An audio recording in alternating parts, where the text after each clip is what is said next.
Welcome class 9 to your second chapter of geography, latitude and longitude. We have already completed the first chapter, Earth as a planet, and I have given you some maps. I hope you people have been doing all the assignment whatever has been given till now.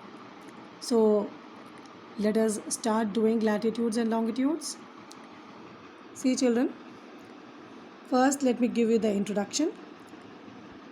The Earth's spherical shape is best represented by a globe, isn't it? The Earth is flattened at the poles and it is slightly bulging at the equator. And it is because the centrifugal force and gravity are responsible for the shape. And the shape of the Earth can be called oblate spheroid, also called geoid in shape.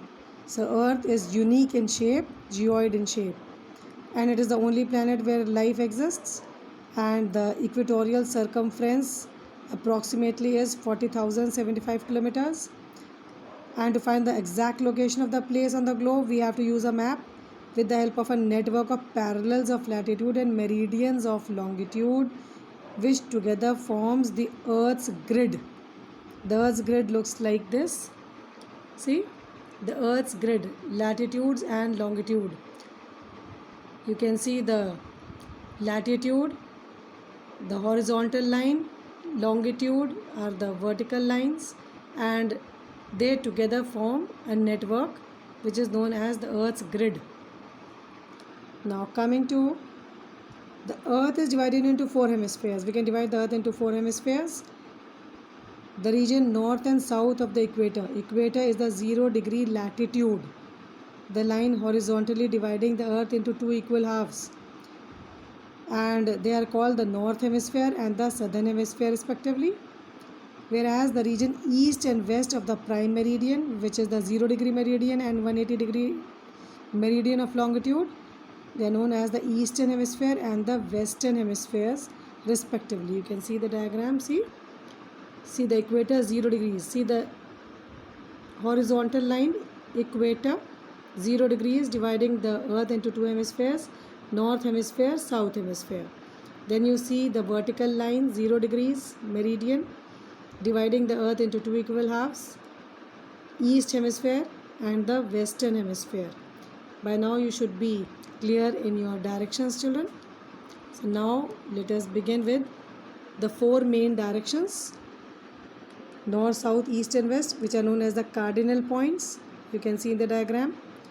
North, south, east, west are the cardinal points, whereas the other directions in between are known as the intermediary directions.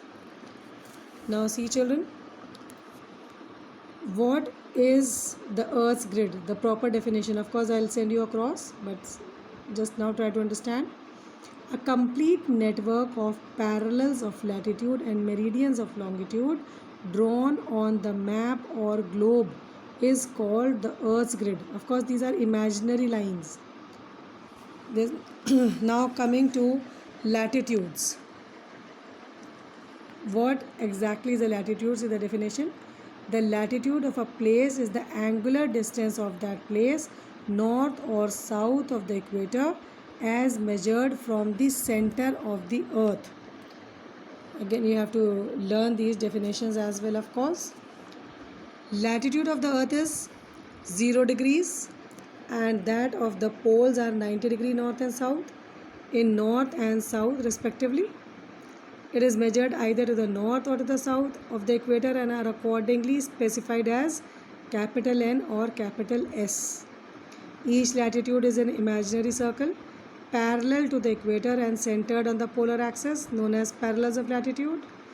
I will again explain with the help of a diagram.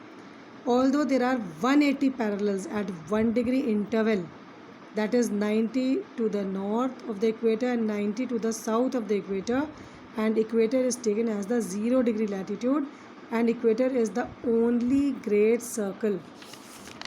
Now see children, the distance between each latitude is approximately 111 kilometers, representing 360 degree. Earth represents 360 degree and the circumference of the Earth is approximately 40,000 kilometers. So in this way, if we divide 40,000 by 360, we get 111 kilometer. So the distance between each degree of the latitude is equal to 111 kilometers. Now let me explain to you the 5 main parallels of latitude. Look at this diagram. This is an important diagram. I'll send you the pictures of the diagrams across. Concentrate on the diagram first. See the figure 2.7, 5 main parallels of latitude as shown in this diagram, children. If you look at this diagram, 0 degrees. First is, you can see equator 0 degrees. The 0 degree latitude, that is the equator. Divide the earth into 2 equal halves. This is the only great circle and all other are small circle. They are smaller circles. You can imagine the earth as a ball. So the equator all around the circumference. So in the central circle will be the greater circle. All others towards the pole, they are the smaller circles. So distance from equator to the poles is approximately 10,000 kilometer. All the latitudes run parallel to the equator. You can see they are running parallel to the equator toward north and south. The sun rays fall vertically over the equator almost throughout the year, and the distance between each parallel, as I have told you, is 111 kilometer to north and south of the equator. You come to the Tropic of Cancer in the north, the 23.5 degree north latitude. It is important as the sun is overhead here on 21st June, making it the longest day in north hemisphere. Coming to the south hemisphere, coming to the Tropic of Capricorn, the 23.5 degrees south latitude is the southernmost limit of the apparent movement of the sun. See, the sun is overhead on this latitude on December 22. It experiences the longest day on December 22 because it is summer in the south hemisphere, when sun shines directly overhead the Tropic of Capricorn. Arctic Circle is 66.5 degrees north latitude. Now see, children, this latitude is important because the area within this circle receives oblique rays of the sun because of the inclination of the axis, and so it experiences 6 months of day and 6 months of night. Coming to the Antarctic Circle in the south, conditions within this circle also are the same as those in the Arctic Circle. North and South Pole, they mark the north and South Pole mark the 90 degree north and 90 degree south latitude in the form of points. Sun rays do not reach here except when the sun is overhead on the Tropic of Cancer and Tropic of Capricorn. That is, when the sun is overhead the Tropic of Cancer, only at that time the rays will be able to reach at the North Pole in the north, and when the sun is overhead at the Tropic of Capricorn, then the sun will be able to reach the oblique rays of the sun will be able to reach the South Pole. The sun is never overhead beyond the tropics. Beyond the tropic, the rays of the sun will always be oblique. So latitudes, these lines of latitude, parallels of latitude are very important. The importance we can sum up because along with the longitudes, the latitudes enable us to spot the whereabouts of various places. We are able to locate various places on the Earth's surface. Moreover, the equator, 0 degrees latitude, is the only great circle and all other latitude are the smaller circles, whereas all the meridians of longitude are great circles.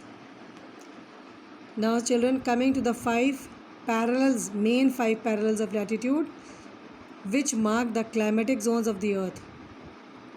We are going to read about the main 5. This is what I have told you just now, the 5 main parallels of latitude. It's not possible for us to learn about each and every parallel of latitude. There are 180 parallels, 90 in the north and 90 in the south, and one is equator, 0 degrees. Now coming to the heat zones of the Earth, also known as temperature zones or the climatic zones of the Earth. So with the help of the 5 main parallels of latitude, I will teach you now about the climatic zones of the earth. Now see children, look at this diagram. I'll send the picture across. See the heat zones of the earth, also called, as I've told you, the climatic zones of the earth. Now see the spherical shape of the earth. Because of the spherical shape of the earth, because of the inclination of the earth axis, and because of the two moments of the earth, rotation and revolution, all the places on the earth's surface do not receive the same amount of heat from the sun at all time. You can see the rays of the sun. I will explain to you how the parallels of latitude, the 5 main parallels of latitude, help in dividing the earth into different heat zones. The main heat zones are the torrid zone or the tropical zone, also known as the tropical zone. Then is the north temperate zone, south temperate zone, and the north and south of the equator you can see. Then we have the north and the south frigid zones on both sides of the equator or in both the hemispheres. First, coming to the torrid zone or the tropical zone, see it lies between the Tropic of Cancer, 23.5 degrees north, and the Tropic of Cancer, 23.5 degrees south, and it marks the limit of the overhead sun to north and south of the equator. That is, in the movement, in the apparent movement of the sun. We say it is the apparent movement of the sun, but really it is the earth which moves. During the rotation of the earth, the sun is overhead from the Tropic of Cancer to the Tropic of Capricorn at different times of the year. During this apparent movement, the sun is overhead at the Tropic of Cancer in the north hemisphere on 21st June, and in the south hemisphere above the Tropic of Capricorn on 22nd December. And during this time, it is overhead over the equator 2 times of the year, which is known as the equinoxes. Now see children, the area between 5 degrees north and south of the equator is also known as doldrum or equatorial zone, and they are areas of low pressure because they receive direct rays of the sun. Most of the time this place is under the direct rays of the sun. Coming to the temperate zones, the north temperate zone, 23.5 degree north to 66.5 degree north, that is between Tropic of Cancer and Arctic Circle in the north. And then we have the south temperate zone, which is between 23.5 degree south and 66.5 degree south, that is Tropic of Capricorn and Antarctic Circle in the south.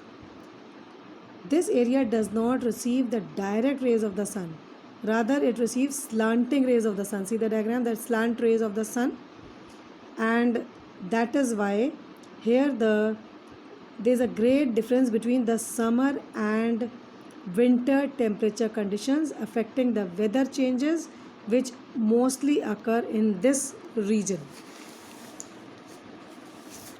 During the summer season, the days in the north hemisphere, if you look at the north hemisphere, north of the equator, within this region are longer as we go toward the pole, but in winter they become shorter.